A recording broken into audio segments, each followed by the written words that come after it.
Here we are on the post-game show with Canisius College coach Reggie Witherspoon. Let's talk about that second half. You guys are tied at 32 apiece at halftime. Second half, you come out with 48 points.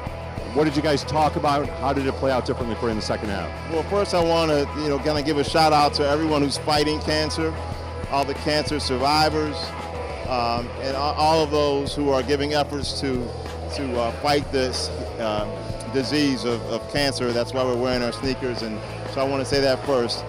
I thought in the first half we had too many turnovers.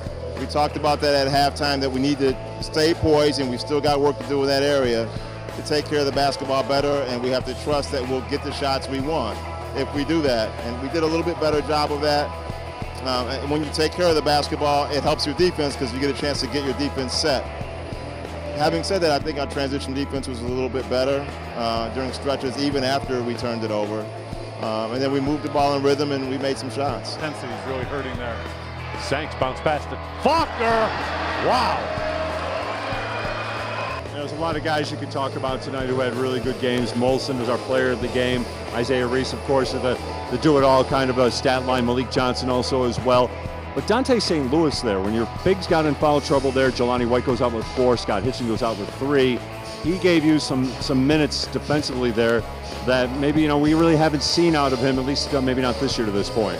Well, and that's why I always tell people when they say who's starting, it's so much more difficult to come off the bench. It really is. It's hard, and he did a great job along with Jabril Faulkner, along with Jonathan Sanks.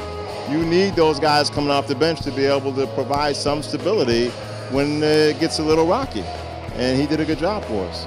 And then finally, when you came over to me, you kind of took away the question, but we'll mention it anyway. It's been so long since you talked to us because you haven't won at home. It's only been one win against 6 before tonight. I'm sure you've thought about this, I have thought but I would love to hear any of your theories about the problems at home.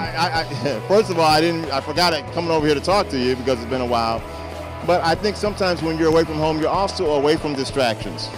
It's a setting that we can control a little bit. We're in a hotel. It's probably why at some of the bigger schools sometimes they will stay in a hotel the night before home games. It's just get everybody removed from some of the things that are attractions can be distractions as well.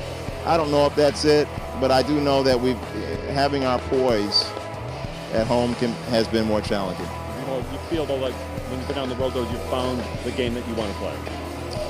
I just think there's nothing else. There's not nothing else, but sometimes there's less distractions. All right, Coach. Thanks very much. Maybe we'll talk to you again next time. Thanks, Jay.